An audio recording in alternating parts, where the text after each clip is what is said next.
जी खुरम भाई।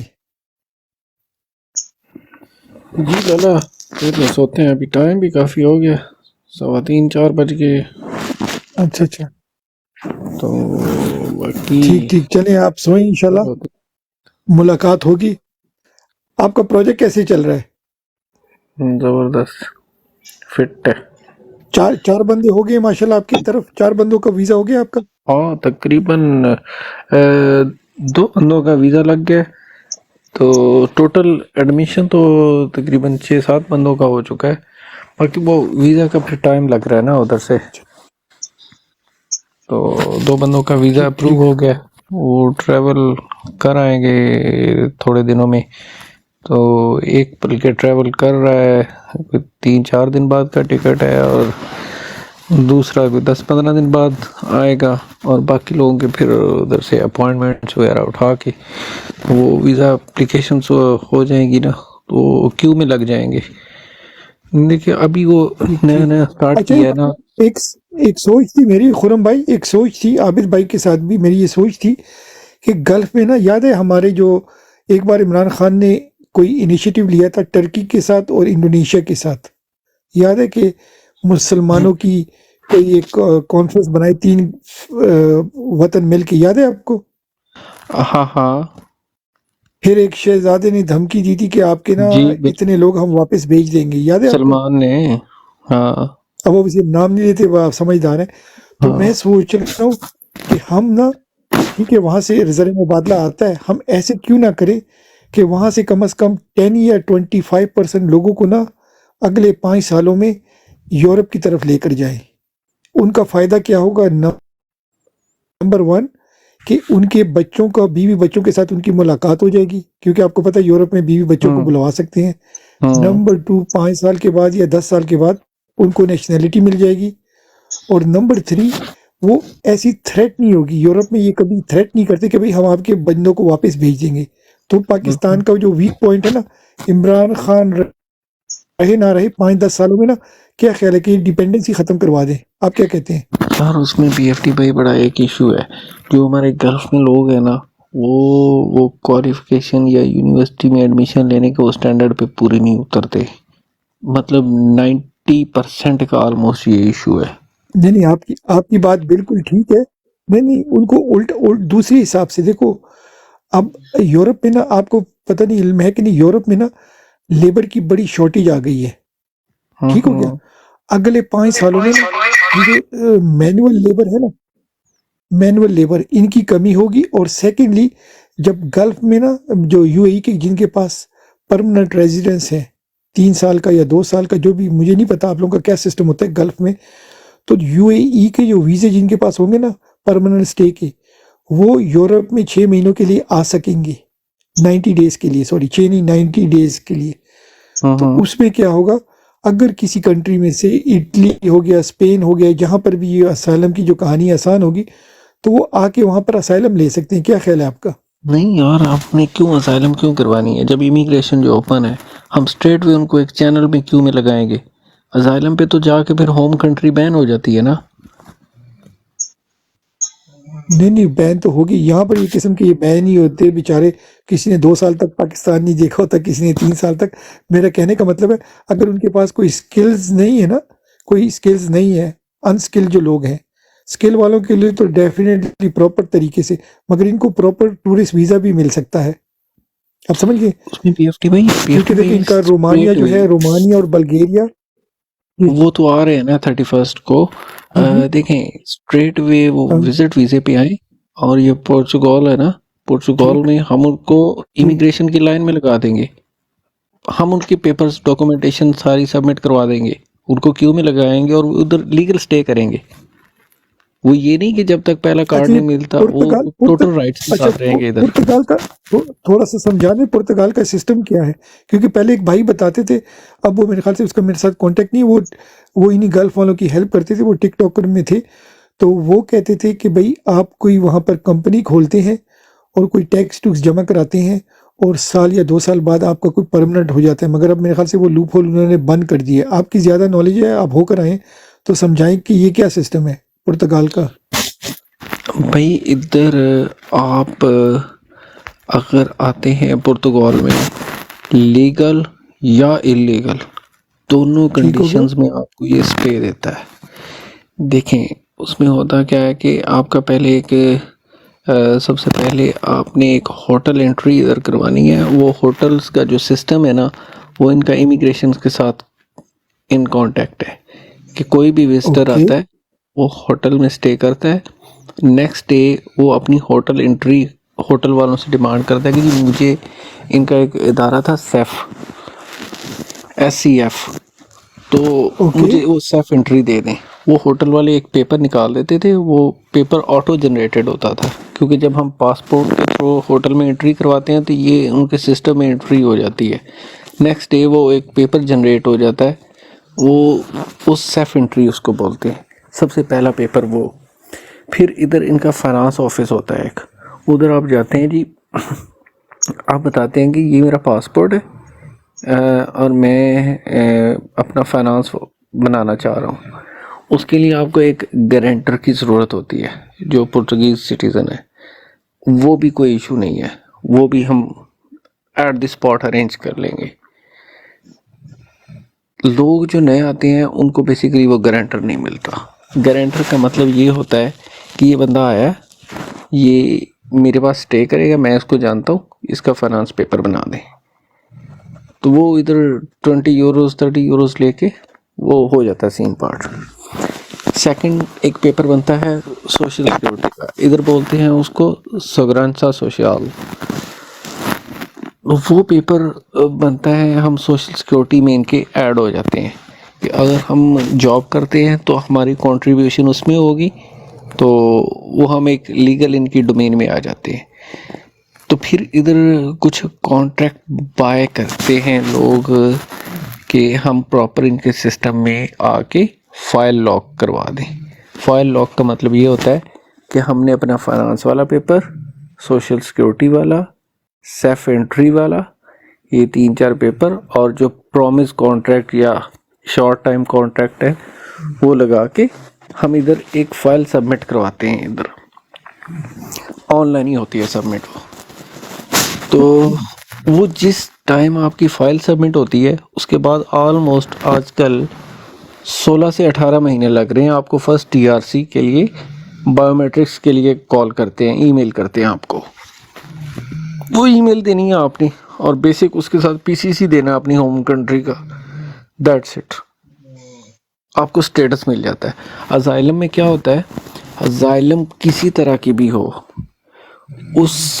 वो अप्रूव होने के बाद आप पे आपकी होम कंट्री बैन होती है।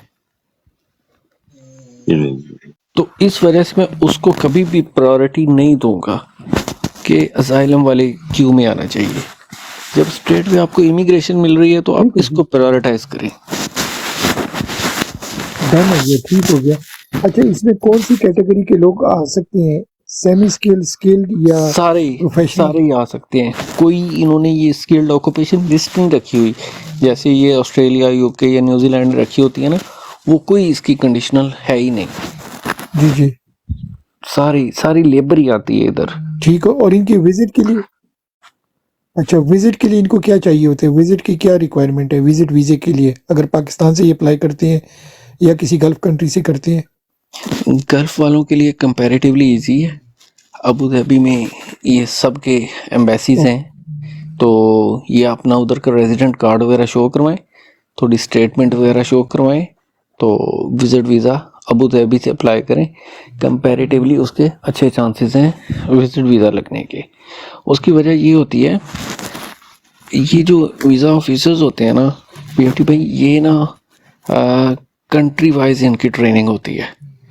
जिस कंट्री में जिस तरह की चीटिंग फ्रॉड होना, ये वीज़ा ऑफिसर की ट्रेनिंग भी उसी तरह से होती है।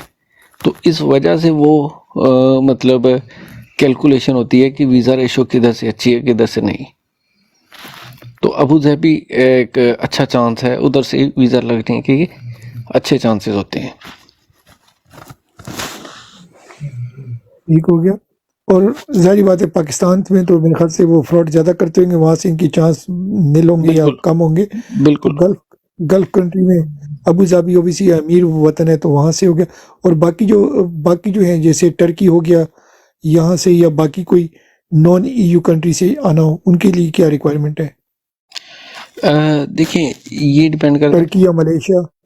वो अगर टर्की या मलेशिया में अगर तो कोई बिजनेसमैन है तो बिजनेस डॉक्यूमेंटेशन अपनी और टैक्सेशन शो करवाएगा और साथ में बैंक स्टेटमेंट्स। और अगर कोई जॉब होल्डर है तो वो अपनी पे स्लिप्स वगैरह और अगर किसी कंट्री में कंपनी में जॉब कर रहा है तो उस कंपनी का एनओसीज वगैरह लगाएगा। तो ये बेसिक रिक्वायरमेंट्स होती हैं 2-3। ये अगर यूके से भी आप करेंगे इधर का शेंगन का तो फिर भी यही होंगी, और कहीं से भी करेंगे अगर जॉब कर रहे हैं तो एनओसी और पे स्लिप्स, साथ में बैंक स्टेटमेंट, और फिर वो होटल रिजर्वेशन और रिटर्न टिकट्स वगैरह और ट्रैवल इंश्योरेंस वगैरह, ये बेसिक डॉक्यूमेंटेशन होती है। तो ये फिर वो कंट्री आपके टू ख्याल कंट्री में वेरी करता है ना। आपके ख्याल में अगर जी जी। पाकिस्तान की माइग्रेशन पे अगर हम थोड़ा सा कॉन्सेंट्रेट करें और इंस्टेड ऑफ लोगों को गल्फ ले जाने के बजाय अगर यूरोप की तरफ हम इनको डाइवर्ट करते हैं और लीगल तरीके से, तो आपके ख्याल में मैक्सिमम कितने लोगों को हम ट्रांसफ़र कर सकते हैं एक साल में? वो रेशो बहुत कम होगी। फ्रेंकली कि अगर हम 10 बंदों का केस अप्लाई करते हैं ना उधर से, एक बंदे के अप्रूवल चांसेस हैं। फिर भी नॉट बैड अगर लीगल कोई आ रहा है। हाँ, ठीक हो गया। ऑलमोस्ट ये रेशो है। आप समझ रहे हैं मैं कहना क्या चाह रहा हूँ कि भाई मैं उनकी समझ रहा लाइफ हूँ। बन जाएगी जो वहां से आते हैं ना। जी जी। वो अब ठीक कह रहे हैं, हमें फिर टारगेट उस हवाले से गल्फ को ज़्यादा करना चाहिए। जो ऑलरेडी कंट्री से पहले बाहर हैं तो उनको एक अच्छी मतलब ना रिलोकेट किया जाए। जबरदस्त। वो हमारी गवर्नमेंट को फिर वो उनके आर्म ट्विस्टिंग भी ना करें जैसे एक बार हो चुका है। हाँ, क्योंकि हमें आप अपनी समझ रहे हैं ना, कंट्री वो से हमारे यंग मुसलमान लेबर भाई है मगर उसका डेफिसिट ना हो, अपनी कंट्री में भी डेफिसिट ना हो लेबर का, जी उस चीज़ का भी ख्याल करना है। जो ऑलरेडी लेबर ठीक बाहर है ठीक।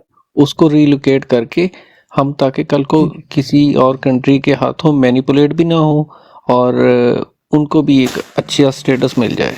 आप समझ गए ना मेरा कहना क्या था कि भाई वो यस एक यस। बड़ा हिस्टोरिक केस था। हमारी हाँ कंट्री ने दबा दिया था मगर जो पढ़े लिखे हैं वो समझ गए थे कि ये गेम क्या हुई थी। हाँ जी बिल्कुल। और अभी जो रेमिटेंस की आपने देखा, हमने एक स्कीम, वो स्कीम तो नहीं, एक आइडिया हम दे रहे हैं, उसमें सबसे ज़्यादा हमें जो है ना नुकसान कहाँ से हो रहा है, ये गल्फ कंट्री वाले जो है ना ये ज़्यादा भेज रहे हैं। हमने यूरोप में तो तकरीबन इसको 50% कम कर दिया है। जितने हाँ हमारे बिल्कुल। यूरोपियन है ना, नॉर्थ अमेरिकन यूरोपियन, हमने इसको टाई अप कर दिया है। मगर इन बेचारों की समझ में नहीं आ रहा, और या ये समझ नहीं रह सकते, तो इनकी कोई रिस्ट्रिक्शन है या इनकी कोई नादानी है, तो ये अभी भी भेजी जा रहे हैं और इनसे काम चल रहा है उनका। यार वही ना, इलिटरेसी की रेशो और फैमिली डिपेंडेंसी, वो रेशो बहुत ज़्यादा है।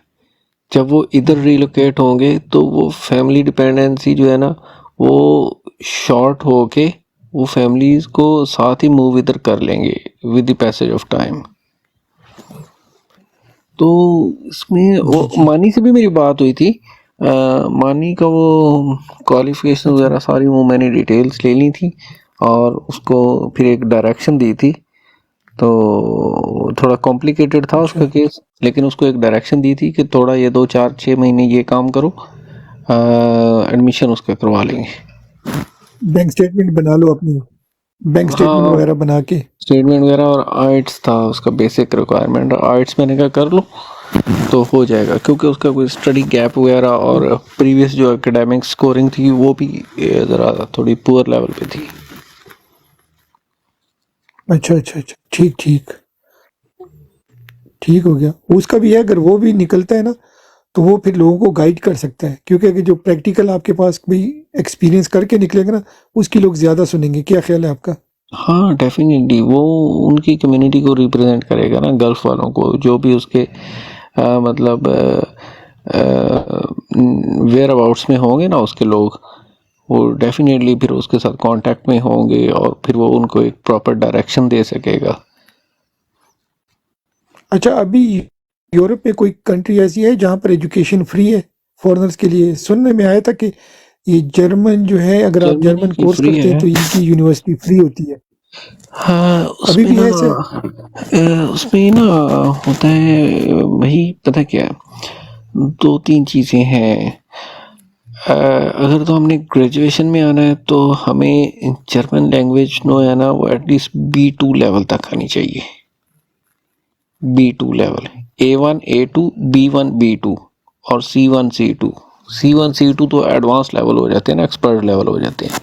एटलीस्ट B2 लेवल तक अगर हमें जर्मन लैंग्वेज आती है तो हम ग्रेजुएशन में एडमिशन करवा सकते हैं और टोटली फ्री होगा, और उसको तो इवन के अगर ये पर मंथ गल्फ स्टाइपेंड्स भी मिलेंगे।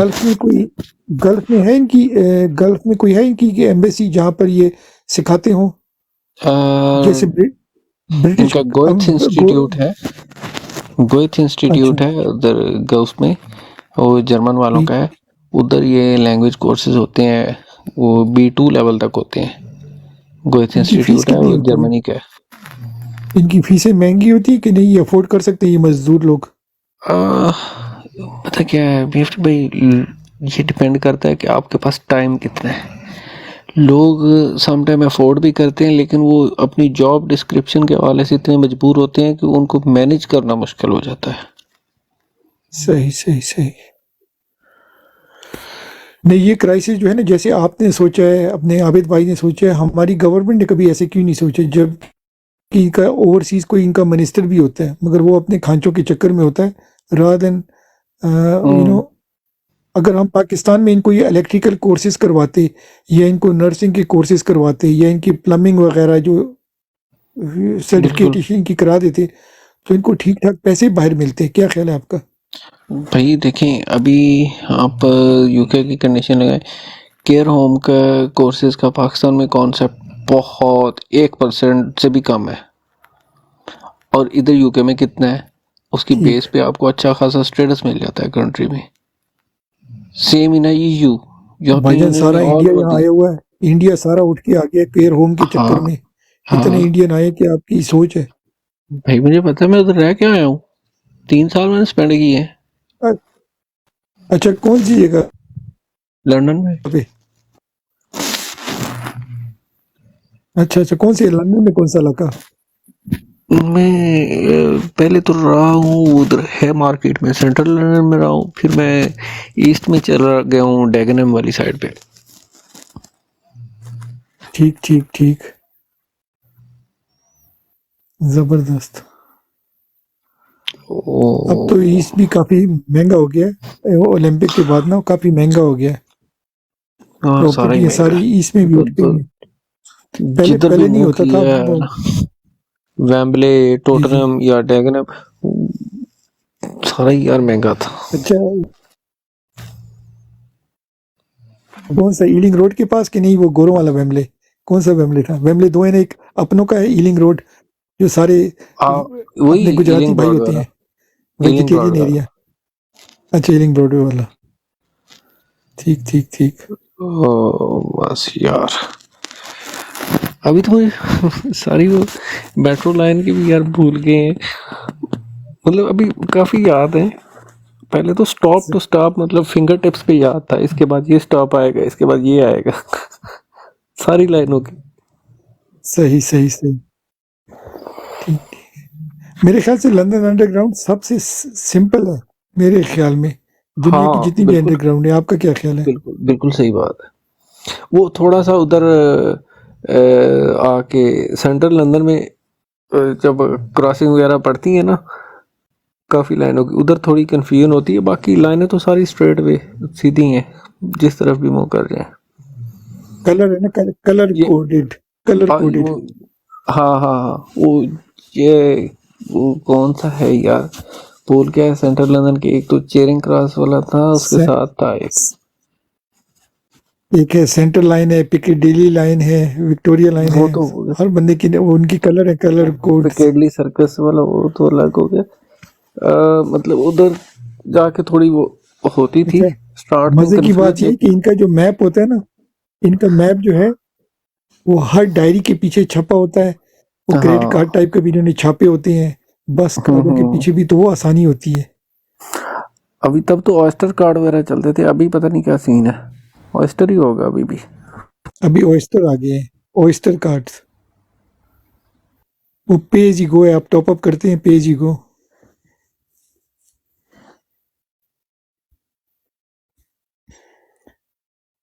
ठीक ठीक ठीक। तो चेंज क्यों किया, यूके को छोड़ा क्यों? मजा नहीं आया?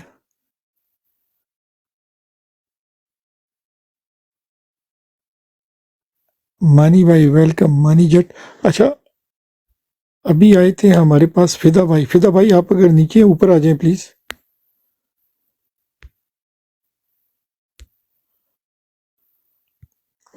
अच्छा मानी जट अगर आप सुन रहे हैं इनायत लाला और ओसी भाई को ज़रा शेयर करेंगे मानी जट प्लीज़। अस्सलाम वालेकुम जी, मैं करता हूँ। वालेकुम अस्सलाम, कैसे भाई, ठीक ठाक? अल्लाह का शुक्र है। ये ज़रा टाइगर भाई वेलकम। अच्छा ये अपने इनायत लाला को और ओसी भाई को और फिदा को ज़रा शेयर करें प्लीज़।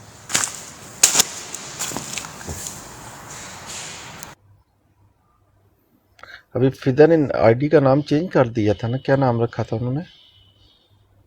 फिदा यार उसने उर्दू में कुछ लिखा है, बहुत लंबा सा नाम है, मुझे भी याद नहीं आता। आप अगर फिदा लिखेंगे वो आ जाएगा, टाइप करें ना FIDA, अच्छा, उसकी आईडी आ जाएगी मेरे ख्याल से।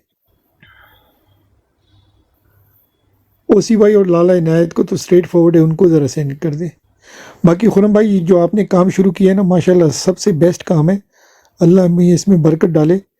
आप लोगों से भी दुआ लेंगे और पाकिस्तान की बेहतरी के लिए भी काम कर रहे हैं माशाल्लाह। हेड्स ऑफ टू यू, ज़बरदस्त काम। जी बीएफडी भाई देखिए, अभी तक तो जो है ना वो उसमें कोई प्रायोरिटी मैंने अर्निंग वाली नहीं मतलब रखी ना। अभी फिर भी होता है कि लोग इधर बहुत चार्ज करते हैं, लेकिन देखें एक एडमिशन के पीछे अगर कोई 200-300 यूरो रख भी लेना तो वो कोई नहीं, ज़्यादा नहीं है। लोग तो बहुत ज़्यादा पैसे इधर, सिर्फ मेरा और दूसरे एजेंट्स का फ़र्क ये है कि दूसरे एजेंट्स जो है ना वो यूनिवर्सिटी के साथ डीलिंग एंड पे हैं कि 20% ले लेते हैं ना उधर से ट्यूशन फीस में से।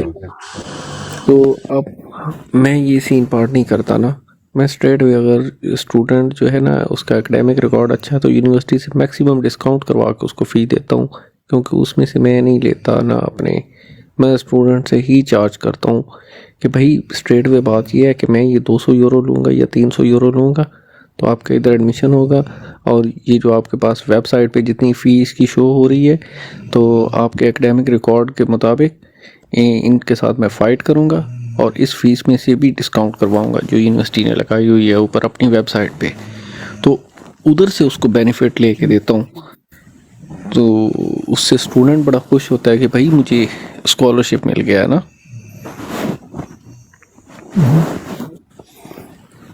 तो ये सीन पार्ट कर रहे हैं। बाकी ये है कि सम टाइम यार डिपेंड करता है, कुछ स्टूडेंट्स जो है ना, एक स्टूडेंट है अभी तक जो मेरे मतलब प्रोसेस में है, तो उसका एडमिशन करवाया, वो घर से ज़रा फाइनेंशियली नहीं था इतना साउंड ना, तो उससे मैंने चार्ज नहीं किया उससे, तो उससे यही बोला कि यार भाई आपका दिल करे तो दे देना, अदरवाइज़ कोई इशू नहीं है, मुझे एडमिशन करवा दिया था उसका ना। वो डिपेंड करता है कि यार बंदे की अफोर्डेबिलिटी कितनी है। प्लस रेफरल भी हो सकता है, अगर ओबीसी ये बंदा कामयाब होता है तो जाहिर बात है, कोई कहते हैं सक्सेसफुल बंदा 5 बंदों को आपकी क्या कहते हैं सक्सेस बताता है, तो रेफरल में आपको ऐसे लोग मिल जाएंगे जो ओबीसी पे ऑफ कर लेंगे इन लॉन्ग रन। यार अल्लाह ताला दे देते हैं, एडवर्टाइजिंग आपकी ये हो जाएगी। इसके पीछे नहीं भागता, पैसे के पीछे नहीं भागता, अल्लाह ताला खुद ही सबब पैदा कर देते हैं। बस ये है कि हम लोग मेहनत करते हैं इंशाल्लाह इंशाल्लाह। नहीं अभी हमारे इलेक्शन मेहनत वगैरह हो करता जाते हैं हूँ ना, बस। इलेक्शन जी वगैरह हो जाती है ना, तो फिर प्रॉपर इस पे काम करेंगे इंशाल्लाह। आपका भी बिजी इंशाल्लाह रखेंगे, लोगों को भी फायदा होगा, पाकिस्तान का भी फायदा होगा इंशाल्लाह। जी बिल्कुल, क्यों नहीं, इंशाल्लाह फिदा इंशाल्लाह। भाई वेलकम। फिदा भाई कैसे हैं आप? फिदा भाई, जी जी, अल्लाह फिदा पाक दा भाई माइक करम। खोल ले मेरा भाई। मैं खुला हुआ है भाई। अच्छा फिदा भाई, अच्छा अच्छा ठीक हो गया। हुक्म। ये लाला को जरा सेंड करें ना, लाला और ओसी भाई को जरा सेंड करें।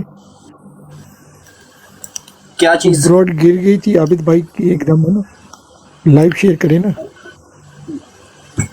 अभी आप लोगों ने ऑनलाइन ऑन किया ब्रोड? अभी थोड़ी देर हुई है। अच्छा, हाँ, हम 3 आदमी बैठे थे, बातें कर रहे थे। मतलब अब वो जहरा थे, जहरा तो BFT, वो दूसरी वो वाली आपकी आईडी थी, यकदम गिर गई। यार एक तो आप लोग कसम से फिर क्या कहूँ, मेरी बात मजाक में, इतना ये हॉस्पिटल का अमला इतना क्या नहल है यार बंदे मरण दे ने बरोडा गिरन दियां ने तुसी सुते हो ਤੁਹਾਨੂੰ पता ही नहीं। हाजी साहब मैं ऊपर बैठा हुआ था, आपने दीन की कहानियां शुरू कर दी। आपको पता है मैं कोई दीन का आलिम फाजिम तो हूँ नहीं, आप नहीं कुरान की फाजल हम बातें भी कर नहीं रहे थे, थे। दीन की अच्छा कर रहे थे। चलो मैंने कहा नहीं वही मैं खेदा बस आपकी ठीक बात ही है। मैं बात स्टार्ट आप करने लगा हूँ, यकीनन लोग नीचे सुनेंगे वो बात। कल यारा चलो खान साहब के ऊपर जो इन्होंने केस 2 नंबरी बनाया है इद्दत वाला, एक आम लाहौर का शहरी ने भी खान साहब के खिलाफ जो है ना दरखास्त दी है। तो क्या हमारे भी तो आम आदमी दरखास्त दे नहीं सकते खुर्रम भाई या मानी भाई, क्योंकि अपना मरीम नवाज के ऊपर तो गवाह जो है राणा सनाउल्लाह रखा जाए। यार वो केस तो बढ़ मेरे गया ना, भाई कल अमर आप फारूक ने तो उड़ा देखो, दिया ना केस। लाला केस वाड़ दिता लेकिन केस तरीके ना वाड़िया है अपना राजा साहब ने। राजा साहब की हैट्रिक हो गई है। तुझको पता है सैफर केस में भी उसने बहुत ज़बरदस्त तैयारी करके आया था और उसने स्टे लिया है, मतलब कि इद्दत वाले केस में अब स्टे लिया है। स्टे का मतलब ये होता है कि ना कि जो बिक बकाऊ वाले जो गवाह होते हैं ना वो भाग भूग जाते हैं, फिर केस ओपन हो जाएगा। वो आर्जी तौर का स्टे लिया हुआ है। बीएफटी भाई चले थोड़ा सा टॉपिक हम इसी पे बात भी कर लेंगे। खुर्रम भाई भी है कि ये जो यानी कि 3-4 दिन से जो केसेस में, जैसे कि अभी आजम साहब ने भी जो बयान रिकॉर्ड करवाया, खान साहब ने कहा मैं मुतमिन हूँ इस बयान से 100% ठीक है कि लफ्ज़ उन्होंने ठीक बोला है। दूसरा जो इद्दत का केस था अमर फारूक, जिससे तो तवक्को ही नहीं की जा सकती, वो ऐसा गलीज़ इंसान है, लेकिन उस बंदे ने भी कल जो है इस केस के अंदर जो है ना वो समझ ले कि केस ख़त्म हो गया। जो उसके रिमार्क्स थे उसके बाद जो 190 मिलियन पाउंड का जो केस है उसके ऊपर भी डेट पे डेट दी जा रही है। ये क्या हमारी कंपनी चाह रही है थोड़ी सी इस तरह रिलीफ दे कि खान साहब से कुछ डील करने की? जी जी, और साथ जो अदालत ने 5 हकामात जारी किए वो बहुत बेस्ट है कि केस वहाँ से शुरू किया जाए जहाँ से खान साहब को पकड़ा गया था, मतलब कि शीशे वगैरह तोड़े गए थे, उधर से स्टार्ट किया जाए। अगर उधर से मानी भाई स्टार्ट अगर ये हो गया है ना तो फिर क्या होगा, फिर सब यानी कि पिक्चरें एक बार फिर ऑनलाइन नज़र आएंगी आप लोगों को कि जिस तरह खान को पकड़ना, उसके बाद ही अवाम निकली थी ना 9 मई वाले वाक़े में। खान साहब के पकड़ने के बाद ही अवाम जोश में आई थी। तो यानी कि वो ये भी अच्छा कदम है अपना, उसका क्या नाम है अतर मनुल्लाह का, और जिससे वो इस्तीफ़ा लेने की कोशिश भी कर रहे हैं। और एक पांचवा हकमात जो थे ना कि अब ना खान साहब पुलिस की कस्टडी में है ना किसी और की कस्टडी में है, वो सिर्फ अपना सुप्रीम कोर्ट की कस्टडी में है। कि मतलब कि जो एक लिमिटेड मुलाकात होती थी 20 मिनट 30 मिनट की, अब वो उससे भी यानी कि बचत हो जाएगी। अब 1 घंटा 2 घंटे अपना सुप्रीम कोर्ट की कस्टडी में जो है तो इंसान मुलाकात कर सकता है। तो ये खुर्रम भाई बेहतर बताएंगे, लाला भाई तो इधर है नहीं। लाला को आप शेयर करो, खुर्रम भाई के पास लेके जाते हैं क्योंकि खुर्रम भाई की फील्ड है। जी ओवर टू यू खुर्रम भाई।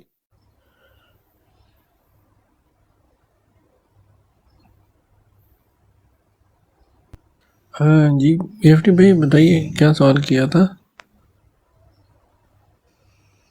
जी मानी जट आप जरा क्वेश्चन रिपीट करेंगे? खुर्रम मानी भाई जट सवाल मेरा ये था कि देखिए जो 3-4 दिन से कोर्ट वगैरह में जो केसेस खान साहब के लगे हुए हैं ना, जैसा कि आज़म ने जो बयान रिकॉर्ड करवाया कुरान पाक पे हाथ रख के, और खान साहब ने कहा कि उसने जो एक लफ्ज़ बोला है, सहाफ़ी के सवाल पे पूछा कि ये आज़म ने बयान ठीक दिया है, तो उन्होंने कहा कि बिल्कुल उन्होंने जो भी उसने बात की है एक लफ्ज़ उसका सच है, हर बात उसकी सच है, ठीक कहा है उसने।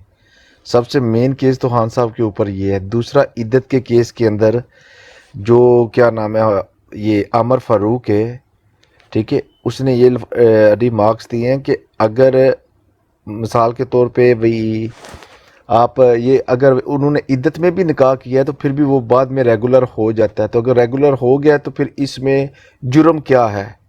ठीक है, ये आमर फारूक के थे रिमार्क्स। जो 190 मिलियन पाउंड का केस है खान साहब के ऊपर और बुशरा बीबी के ऊपर, इसके ऊपर फर्द जुर्म नहीं आयद हो रही। तकरीबन ये 4 तारीख से चलता हुआ आ रहा है, डेट पे डेट दे रहे हैं, 4 दिन की, 6 दिन की, 8 दिन की। क्या ये नहीं लगता कि ये इस्टेब्लिशमेंट की हर कोशिश उन्होंने देख ली, ख़ास तौर पे जो हाफिज़ाबाद में हमारे शेर साहब 4 महीने के बाद बाहर आके निकले हैं, इन्होंने जो जलसा किया, अपनी पावर शो किया, उसके बाद हर मशीनरी जितनी भी स्टेक है वो उनके साथ है, लेकिन इसके बावजूद भी आवाम की हमायत नहीं। ये क्या, ये 3-4 केसेस में जो रिलीफ दी जा रही है या रिलीफ मिल रही है, ये तो उम्मीद भी नहीं थी, ख़ास तौर पे आमर फ़ारूक से जो इस्लामाबाद का हाई कोर्ट है। क्या ये नहीं लगता कि ये कोई थोड़ी सी डील दे के तो ये खान साहब से डील करने की कोशिश कर रहे हो? हालांकि कल से बल्ले की वापसी की भी जो है ना वो भी खबरें आ रही हैं। आपको क्या लगता है, या अवाम का जो है ये अवाम को सिर्फ खुश किया जा रहा है? जी उसमें मनी भाई देखें, सारे केसेस का अगर हम एक बात में हम निचोड़ इसका निकालें ना, तो वो ये बनता है कि वो जब ये केसेस स्टार्ट हुए थे और जिस तरह से चार्ज जुर्म लगी थी, ऐसा लगता था कि अब इमरान खान को ये मार ही दी। उसके बाद एक स्टेज ये आई कि इमरान खान अंदर पड़ा हुआ है और नफसियाती जंग इस हद तक है कि अवाम कंफ्यूज है, शशो पंज में है और यही सोच रही है कि इमरान खान ख़त्म है, पार्टी ख़त्म है, बस ये जंगल का दौर है और यही राज करेंगे। फिर उसके बाद एक कुदरत का निज़ाम एक्टिव होता है। तब तक ये इस चीज़ की कोशिश थी कि खान साहब के साथ कोई डील हो जाए। डील वाली सिचुएशन में वो नहीं आता और ना ही आएगा। आना होता तो पहले ही 10 दिन में आ जाना था, तो उसको 4 महीने अंदर बैठने की ज़रूरत नहीं थी। तो उसके बाद एक कुदरत का निज़ाम एक्टिव होता है, तो चीज़ें आहिस्ता आहिस्ता स्मूथ होना शुरू होती हैं। ये इद्दत का केस 190 मिलियन का क्या क्या रिमार्क्स दिए, ये बेसिकली हमें ये मैसेज कन्वे होता है कि जी अब इमरान खान को रिलीफ मिल रहा है। ये रिलीफ नहीं दे रहे, ये चीज़ों को लिंगर ऑन कर रहे हैं कि आगे अब कैसे कैसे लेके चलना है। इनके ऊपर बहुत ज़्यादा प्रेशर है, इंटरनेशनल ही प्रेशर अब इनके ऊपर ज़्यादा बिल्ड हो चुका है। जो आलमी मालियाती इदारे हैं वो इनको क्वेश्चन करते हैं कि हाँ जी बताएं क्या है आपके पास, किस चीज़ की बेस पे आपको दें, आपकी कंट्री में स्टेबिलिटी कैसे आएगी, नेक्स्ट गवर्नमेंट कैसे इलेक्ट हो रही है, उसका टेनोर कितना होगा। पब्लिक इनसिक्योरिटीज़ तो बहुत हैं, लार्जर इंटरेस्टेड पार्टी जो है उसके साथ आपने ये किया है, वो तो कॉन्टेस्टिंग पोजीशन में नहीं है। बहुत सारे क्वेश्चन उठते हैं, तो क्वेश्चंस का आ जाके कंक्लूजन ये होता है कि कुदरत का निज़ाम एक्टिव होता है, तो उसमें ये घुटने टेकेंगे। लेकिन अभी ये क्या कर सकते हैं, अभी लटका रहे हैं, लिंगर ऑन कर रहे हैं, चीज़ें कहाँ तक जाती हैं। तो इंशाल्लाह होप फॉर द बेस्ट, हम इनको गिराएंगे। ये जो इस तरह की सेहूनी ताकतें एक्टिव है ना, हम इनको गिराएंगे और ये गिरेंगे। और बाकी देखते हैं, ये सिर्फ लटका सकते हैं, ये बल्ला छीन सकते हैं और क्या करेंगे। डेफिनेटली चीज़ें बेहतर होंगी, थोड़ा टाइम रिक्वायर्ड है। और इन्होंने अगर इनकी देखें, बैलेट पेपर्स पब्लिश हो रहे हैं, प्रिंटिंग हो रही है उनकी, 3 तारीख तक जी वो भी कंप्लीट हो जानी है। खान साहब को कॉन्टेस्ट करने की परमिशन नहीं है। मेन जो भी थे पार्टिसिपेंट्स, कुरैशी हो, खान साहब हो, जो भी हो, वो कॉन्टेस्ट नहीं कर सकते जी, वो मतलब नहीं है। तो उसको माइनस करके बाकी सबको इंडिपेंडेंट सिंबल्स दे के जी आप इलेक्शन लड़ें। भाई फील्ड तो, प्लेग्राउंड तो उन्होंने अपने मुताबिक पहले सेट कर लिया। अब किस चीज़ से डर रहे हैं? भाई अब ये है कि उनको ये नज़र आ रहा है कि इस तरह से भी जो भी गवर्नमेंट वो लेके आना चाहेंगे वो भी ट्रस्टवर्दी नहीं होगी, उसकी बेस पे भी आईएमएफ नहीं कुछ करेगा। तो इनको सही एक्चुअल पोजीशन में सामने लेके आना पड़ेगा। कब लेके आना पड़ेगा? ये चीज़ें इंडिकेशन देती हैं कि इलेक्शन डिले हो सकता है। मेरे ख्याल में, मेरी पर्सनल ओपिनियन है कि ये 2 से 3 महीने तक इलेक्शन डिले किया जा सकता है। बाकी देखते हैं यार, गायब का इल्म तो नहीं है, हम भी लोगों को सुन के कैलकुलेशंस करते हैं कि यार कौन सा एंकर क्या बोल रहा है, किसका थिंकिंग लेवल क्या है, फिर उन सबको सुनने के बाद हम अपनी ऑब्जर्वेशन देते हैं। बाकी ये कोर्ट केसेस वगैरह ये तो कुछ भी नहीं है, उनके पल्ले तो कुछ भी नहीं है। अगर स्टार्ट करना था तो फिर साइफर से स्टार्ट करते ना, उधर से स्टार्ट करते। जिस दिन वो डायरी लेके निकला था वो किस बेस पे निकाला गया था, स्टार्ट करना था तो उधर से करते। ये जो बाद में ये वो छाजा माजे ने एप्लीकेशन दे के केसेस बनाए, उनमें तो कुछ भी नहीं है, वो तो हम देख रहे हैं, तो लटकाया हुआ है उसको।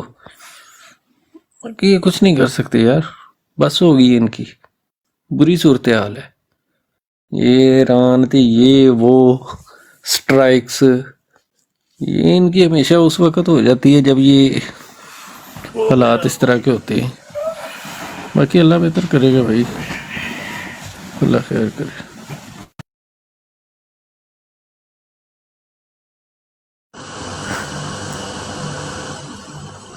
जी बिल्कुल खुर्रम भाई, ऐसा ही है। लेकिन अब बात ये ना कि डिले होगा तो फ़ायदा पीटीआई का है, डिले ना भी हो तो फिर भी फ़ायदा पीटीआई का। देखो खानेवाल का जलसा आपके सामने है, क्या हुआ। एक सिर्फ वही खान साहब की मरीम नवाज़ की पुरानी इल्ज़ाम, पुरानी बातें, बाप उसका आया, उसने भी क्या किया, 5 मिनट की तकरीर की, मुझे क्यों निकाला। अगर आज मैं चला जाता ना जाता तो डॉलर 100 रुपये का था जी। अगर मुशर्रफ का उसने त्यारा हाईजैक ना करता तो डॉलर 80 रुपये का था, तो 70 रुपये का था। तो इस तरह की चीज़ें नोट की जाए तो इनके पल्ले है ही भी कुछ नहीं। दूसरी बात, खान साहब वो तो आएगा, वो तो डाउट ही नहीं है। तो इलेक्शन जो ये बल्ले का निशान जो कह रहे हैं ना, बल्ले का निशान हमको आगे मखसूस नशिस्तों में बहुत काम आएगा, लेकिन अब नहीं, फ़ायदा नहीं है। इसलिए नहीं फ़ायदा कि अब बैलेट पेपर तकरीबन 80-85% छप चुके हैं, और मुझे नहीं लगता कि ये इलेक्शन डिले कराएंगे। अगर डिले इन्होंने डिले बिल्कुल, इसलिए मैं अगर होंगे तो फिर पीटीआई का फ़ायदा है ना उसमें, ये भी चीज़ें उन्होंने मद्देनज़र रखनी है। तो कुछ कहा नहीं जा सकता, लेकिन इनके तो नंबर ही नहीं पूरे। और मैं कहता हूँ जो पीपल पार्टी जलसे कर रही है ना, सबसे ज़्यादा फ़ायदा उसको पीटीआई को हो रहा है, क्योंकि वो नून लीग के ख़िलाफ़ बोल रही है तो ज़हर है। तो किसको फ़ायदा हो रहा है? हमारा भी यही बयानिया है। और जो नून लीग जलसे कर रही है वो खान साहब के ख़िलाफ़ बोल रही है, उससे ना हमको फ़ायदा हो रहा है, ना पीटीआई का कोई नुकसान नहीं हो रहा है, वो उल्टा उनका अपना नुकसान हो रहा है। कल एक लीगी आदमी, देखो पटवारी और लीगी जो कारकुन है ना, बहुत फ़र्क है। पटवारी के बयान कुछ और होते हैं, लीगी का बयान यही था, उसने क्या बोला कि हम तो यही समझे खान अपना आए हैं, नवाज शरीफ अपना कोई अच्छा सा बयानिया रखेंगे कि कोई ऐसा अपना कोई ऐसे नुकात रखेंगे जिसके तहत तो उसने अपनी पार्टी को चलाना है। लेकिन मुझको लगता है कि नून लीग कोई और चला रहा है, कि नवाज शरीफ का यही ख्याल है कि आप लोग पकाओ, तुम भी खाओ और मैं भी खाऊं। इस तरह की ये मिला जुला सा जो रुझान है ना नून लीग में, ये भी देखो कल भी एक वो ऐशा बलोच थी, एक आसिया बलोच थी, उसने देखो रिज़ाइन कर दिया नून लीग से। तो बेशुमार अपना आ रहे हैं, लेकिन बात वही है कि सिर्फ ये झूठ इतना फैला रहे हैं कि लोगों को मीडिया में सच नज़र आ रहा है। अगर वो सोशल मीडिया में आ जाए ना तो उनको वो वैसी डीवैल्यू है। तो दूसरी बात, जैसे क्या नाम था उसका, जो ईसा फैज़, इतना मशहूर नाम भी देखो हमारी ज़बान में नहीं आता। तो ईसा फैज़ देखो जो सोशल मीडिया देखता नहीं है, अब उसको पता चल गया धी बहन एक ही हुई है, कि यानी कि मिट्टी पलीर की थी साड़ी। उसने वो ये टास्क दिया है जो आज से कोई 10-12 साल पहले जो लोग बोलते थे कि मोबाइल हराम है, यूट्यूब हराम है, वही लोग आते हैं, वो कहते हैं पहले फॉलो करो, चैनल को सब्सक्राइब करो, फिर हम आपको मसला बताएंगे। वो मौलवी हजरात जो इन्होंने स्टैंड किए है दोबारा से कि कोई ना कोई फतवा ऐसा लगाओ कि मेरा जो दामन साफ़ हो, अब उन मौलवियों ने भी गंदा होना है 1-2 दिन के अंदर अंदर। तो ये पोजीशन चल गई। खुशबू को हम लोग कैद नहीं कर सकते, जो कुछ मर्जी हो जाए। मैंने नहीं देख कोई ऐसी, ना तो कोई साइंसदान पैदा हुआ है जो खुशबू को कैद कर सके। तो लेकिन ये ज़रूर देखा है कि जहाँ गंद हो उधर खुशबू फैलाई जाए तो गंद ख़त्म हो जाता है, लेकिन जहाँ खुशबू हो उधर गंद जो है फैलाया जाए खुशबू को ख़त्म करने के लिए। ये भी मैं अपनी ज़िंदगी में पहली बार सुन रहा हूँ कि एक खुशबू को ख़त्म करने के लिए जो गंद इकट्ठा किया हुआ है इन लोगों ने। तो पता नहीं ये लोग चीफ़ ऑफ आर्मी स्टाफ कैसे बन गए, पता नहीं ये चीफ़ ऑफ जस्टिस कैसे बन गए, कि इनको ये भी नहीं पता कि गंद के साथ भी खुशबू को ख़त्म नहीं किया जा सकता, लेकिन खुशबू के साथ गंद को ख़त्म किया जा सकता है। बहुत बहुत शुक्रिया सर जी। उसमें ना आ ही गए लाला, यहाँ किया था। बड़ी उम्र है लंबी तेरी, साडा इंतखाबी निशान लाला भाई बरोड़ का। जी अस्सलाम वालेकुम, थैंक यू फिदा। आयशा रजब जो है ना, आयशा रजब ये वही है ना जो तलाल के साथ तंजीम साजी कर रही थी।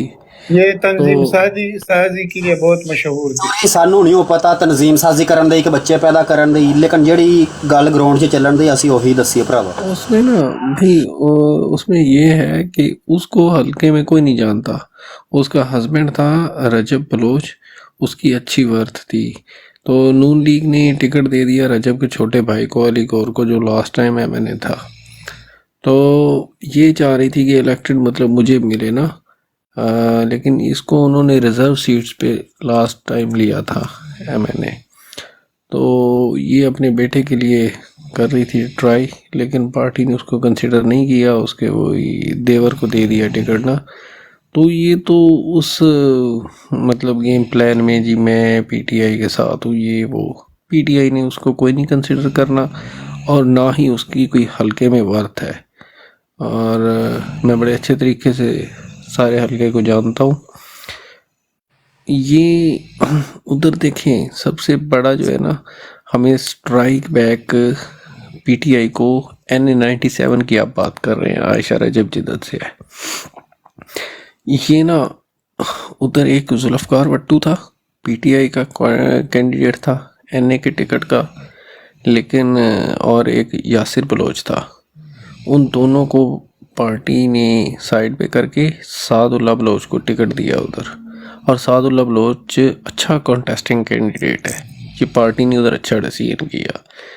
और उधर उसको टफ टाइम एक अली गौर खान बलोच PMLN से एमएनए का, और एक IPP का ये हुमायूं अख्तर खान, ये कॉन्टेस्टिंग 3 कैंडिडेट्स हैं। और राइट नो अभी तक की पोजीशन में वो हुमायूं अख्तर खान इस्तेकाम पाकिस्तान का, उसने बहुत पैसा फेंका है उस हल्के में, और उसकी पोजीशन है, क्योंकि अभी तक जो पीटीआई का कैंडिडेट था वो तो कैंपेन के लिए निकला ही नहीं था बाहर, वो कल से एक्टिव हुआ है जब से उसको टिकट अलॉट हुआ है। अभी तीनों में टफ जो है ना वो कंपटीशन है, देखते हैं उधर। लेकिन वो बाकी वाले जो हमारे पीटीआई के कैंडिडेट्स थे ना, जो पहले यासिर बलोच और जुल्फ़कार भट्टू थे, वो सपोर्ट नहीं कर रहे। जिसको पार्टी ने टिकट दिया ना उसको अब सपोर्ट नहीं कर रहे, वो खुद जाके इंडिपेंडेंट खड़े हो गए हैं। इससे तो पीटीआई का वोट टूटा है बेसिकली। ये बड़े प्रॉब्लम्स आ रहे हैं हर बंदे को यार, उधर अपनी पड़ी हुई है। जिसको पार्टी ने टिकट दे दिया, बाकी उसके साथ सबमिट कर जाओ, उसको सपोर्ट करो ताकि हमारी सीट उधर से निकले। तो वो बड़े पुराने पॉलिटिशियंस हैं, वो रावी की ख़ास वो पॉलिटिक्स है उधर की। वो नासिर बलोच का बेटा है, और नासिर बलोच जो है ना वो किसी दौर में फेडरल मिनिस्टर था जुनेजो के दौर में, और 6 टाइम्स एमएनए रहा है वो। तो उसका ये बेटा सादुल्ला बलोच, पार्टी ने अच्छा डिसीजन किया कि उसको टिकट दिया। लास्ट टाइम भी उसके पास टिकट था, तो वो 3-4 हज़ार की मतलब मार्जिन से हारा था, लेकिन अच्छा फाइट किया था और उसके लेवल का कोई नहीं है उधर कॉन्टेस्टिंग कैंडिडेट। बाकी ये आयशा रज्जब वगैरह कुछ भी नहीं है, ना कोई हल्के में उसकी मानता है, बस उसके देवर की है, उसकी अच्छी बात है, तो उसको आप एक साइड पे रख दें। बाकी यार इंशाल्लाह ये तो अभी वो किसी को गिरफ्तार कर रहे हैं, किसी को कुछ कर रहे हैं, बॉन्डी हरकतें एंड तक करेंगे। बाकी देखते हैं यार, अल्लाह बेहतर करेगा। बस अपनी तरफ से कंपेन पूरी रखनी है। बाकी मेरे पास यार टाइम काफ़ी हो गया है, तो मैं इजाज़त चाहूँगा सबसे भाई। अल्लाह हाफिज़। इनायत लाला, अस्सलाम वालेकुम। अस्सलाम वालेकुम जी। मैं आपके मैसेज आ रहे थे, मैं वीडियो बना रहा था, तो अच्छा अच्छा, ठीक है ठीक है। वो तो वो मैंने बना असल लिया में ब्रो, जो वादा किया था जी आपको। असल में, अच्छा, मैं आपको तो भेजता हूँ ना 2-3 जगहों से, वो आपको मिल रहे हैं। जी जी लाला मिल रहे हैं, मिल बिल्कुल कोई मसला नहीं है। टिकटॉक पर देखा जा सकता है आपको। यूट्यूब में मुझे आपका चैनल नहीं मिला। अच्छा, नायतुल्ला भी लिख लिया, लाला भी लिख लिया, खान भी लिख लिया, मुझे आप नहीं मिले। ये खान टीवी 2 यानी खान टीवी 2। टू इंग्लिश में लिखना है कि रूमी में लिखना है? यार हिंद से में लिखना है। अच्छा एक मिनट लाला, आप इसका स्क्रीनशॉट करके ना इसको सेंड कर दे। चलो मैं कर दूंगा। या नीचे, नहीं, लेकिन या इसको नीचे मैं लाला, चांद भाई का जो है ना बहुत इजी सा चैनल है, चाय विद चांद, वो इजी मिल गया। खान लाला को मैं 2 दिन से ट्राई मार रहा हूँ, मुझे नहीं मिल रहा है। लाला एक कमेंट्स में लिखे ना नीचे, लाला कमेंट्स में लिखे नीचे, स्क्रीनशॉट ले लो। हाँ ये सबसे बेस्ट है, कमेंट में लिख दे, उसका स्क्रीनशॉट ले लेंगे, सबसे बेस्ट है, कमेंट में लिख दे। ये देखो खान, फिर भाई इसका स्क्रीनशॉट ले लेना, ठीक है। और मुझे भी देना है लाला, मैंने इधर जो है ना इधर लगाऊंगा, इधर बड़ी स्क्रीन पे। ठीक है, और ये हम खान टीवी 2 हो गया। प्रमोट और इसमें अगर ये इससे नहीं मिले, क्योंकि ये मैंने नाम चेंज किया है ना किसी ख़ास वजह से, तो इसके नीचे आप लिखेंगे 8 इनायतुल्लाह खान चैनल, 8 इनायतुल्लाह खान चैनल, ठीक है। @ऑफ इससे नजर आएगा जरूर, वो खान 2 वाले में नजर नहीं आएगा। ये आ गया, ये लो फिदा नीचे कमेंट में आ गया, कमेंट में स्क्रीनशॉट ले लो इसका। अच्छा बीएफटी भाई, मैंने अभी एक वीडियो बनाया, वीडियो पर भी, और दूसरा टिकटॉक वाला वो आपको सेंड कर रहा हूँ, तो वो पता है उल्टा आ रहा है, इसके साथ क्या करूँ? जब अपलोड करता हूँ तो अभी मैं उल्टा आ देखता हूँ, रहा अभी देखता हूँ, है। नहीं वो आप नहीं अभी मैं देखता हूँ, जी जी, मैं यूट्यूब की बात कर रहा हूँ। यूट्यूब का तो लाला मुझे नहीं पता ना, मैं यूट्यूब यूज नहीं करता।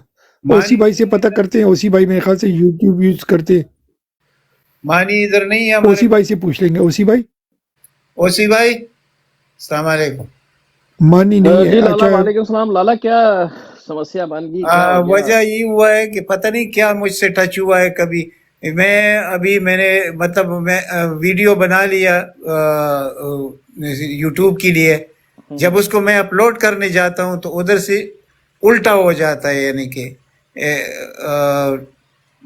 मेरा वीडियो उल्टा हो जाता है। अप साइड डाउन होता है या लेफ्ट साइड राइट होता है?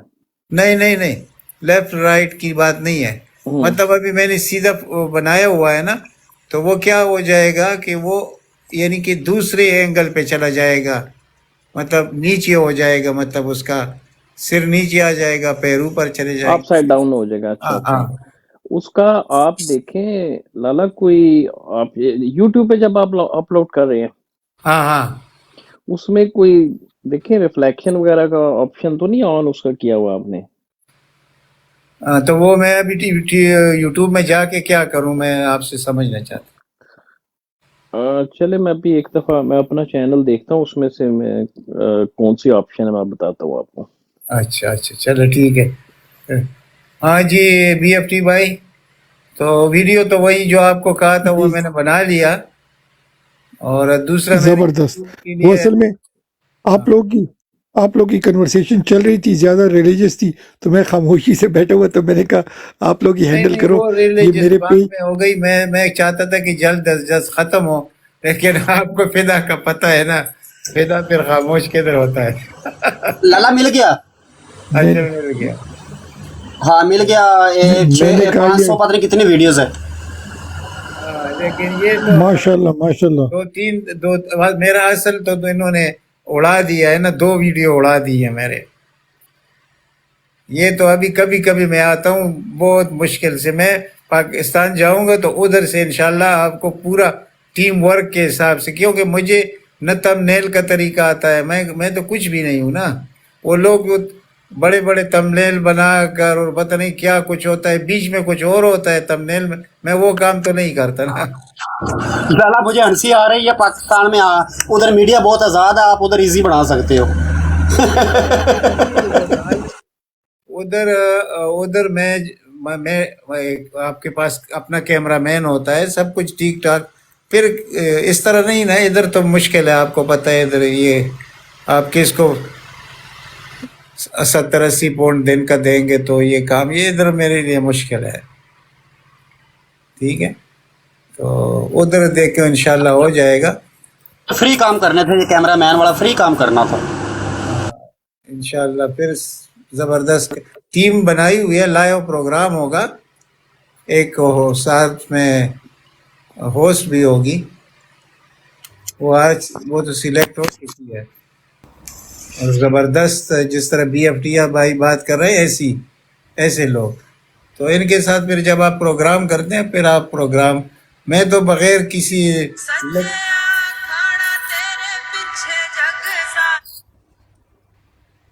इसमें आप जाएंगे अच्छा ना, तो जहाँ जहाँ अपना भी फिदा आपको भाई, जितने लोगों ने देखा, अभी तो मैं जवान हूँ, वही ट्यून है। लाला ये खान अच्छा टीवी 2 मेरा जो होस्ट है, कौन है? ये चैनल है या यूट्यूब पे या टिकटॉक पे है? कौन यूट्यूब ले, पे ये लाला का चैनल है। लेकिन ये तो मैं निकाल रहा हूँ, तो वो ड्रामे निकल रहे हैं, वो तो चैनल नहीं आ रहा खान टीवी 2। हाँ मानी, वो ड्रामे निकल रहे। अब ऐसा करना, खान टीवी लिखा, थोड़ा स्पेस डालकर फिर 2 लिखना, फिर ड्रामे नहीं आएंगे। मुझे भी वो ड्रामा आ गया कि तुम मेरे हो। नहीं, हान टीवी जो है एक साथ और 2 में स्पेस। नहीं नहीं नहीं नहीं नहीं, हाँ खान टीवी जो अपना खान टीवी स्पेस टीवी, फिर आगे 2 लिख देना। अगर ड्रामे आएंगे फिर उस स्पेस ख़त्म जैसे ही करोगे तो साथ ही लाला साहब की तस्वीर आ जाएगी। लाला इसका पता है क्या अच्छा हुआ एक है? काम आपकी जो करना, वीडियो आपने है ना जितने लाला, आपकी जो वीडियो है ना, आपने मेरा ख्याल है फोन से रिकॉर्ड की है ना? मैंने फोन से की। हाँ, आपने ना फोन अप साइड डाउन रख के रिकॉर्ड कर दिया वीडियो। नहीं नहीं, जैसी भी करूं, दोनों तरीकों से मैंने किया है, वो नहीं, ऐसे ही आता। आप सीधी रिकॉर्ड करके अपलोड करेंगे, फिर नहीं होगी प्रॉब्लम। सीधी मैंने की है तो उसमें हुआ, तो उसको मैंने छोड़ दिया। बल्कि मैं अभी क्या करूं, अभी मानी है नहीं कि मैं उसको भेज दूं। आप मुझे इधर से भेज उसका नहीं पता है क्या है, जो वीडियो आपने रिकॉर्ड कर लिया ना, या तो फिर मानी को भेजे ना, ये वीडियो एडिटर के अंदर इसकी ओरिएंटेशन फिर ठीक करनी पड़ेगी आपको। वीडियो दोबारा एडिट हो जाएगी उसके अंदर। ये हम जब भी आप रिकॉर्ड किया करें ना वीडियो, इसको स्क्रीन लॉक कर लिया करें, अपनी स्क्रीन लॉक करके ना, उससे फिर ओरिएंटेशन आपकी ऊपर नीचे नहीं होगी। स्क्रीन लॉक करूं? जब भी आप वीडियो रिकॉर्ड किया करें, स्क्रीन लॉक कर लिया करें ना, उससे फिर आपका जो फोन जब आप घुमा लेते हैं ना, बार दफा उल्टा रखा होता है, आप रिकॉर्ड कर लेते हैं उसमें। नहीं नहीं, मैंने एक ही उस एंगल पे रखा हुआ है। एक मैंने बना लिया, वो तो चलो चला गया, टिकटॉक पे तो सही चला गया, लेकिन इधर सही नहीं आ रहा है यूट्यूब पर। इस पे बस इसको भेजें, या आपको इसकी ऊपर नीचे चेंज करनी पड़ेगी वीडियो की ऑप्शन। ये यूट्यूब पे नहीं करेगा। पहले लाला सुबह मानी को भेज देंगे ना। हाँ मानी को भेजें ना, वो BFT भाई ऊपर नीचे, मेरी बात समझ रहे हैं ना? वीडियो कोई भी हाँ वीडियो समझ गए एडिटर लेके ना, आप इसको अपसाइड डाउन ऐसे उल्टा टर्न कर देंगे। वो मानी कर देगा, उसके पास है मेरे ख्याल से, वो तगड़ा है। लाला उसका व्हाट्सएप नंबर तो है ना आपके पास लाला? हाँ है, मानी का चलो वो कल करेंगे, अभी वक्त ज़ाया नहीं करते, वक्त थोड़ा है, तो इंशाल्लाह ये मैं आपको भेजूंगा अभी, तो आप इसको वायरल कीजिए, क्योंकि हम चाहते हैं इसको टिकट मिल जाए ना, ये रिजर्व में। अस्सलाम वालेकुम सारा जी भाइयों। लाला आप लाला भेजो, हम मैंने इसको वायरल कर देते हैं। वैसे ना कुछ काम हम कर रहे हैं, कुछ सीटों के ऊपर ना डेटा इकट्ठा कर रहे हैं, तो वो फिर हम इसको थोड़ा सा डिस्कस करेंगे इंस्टा पे ना। तो यानी कि ना बहुत सी ऐसे टिकटें हैं जो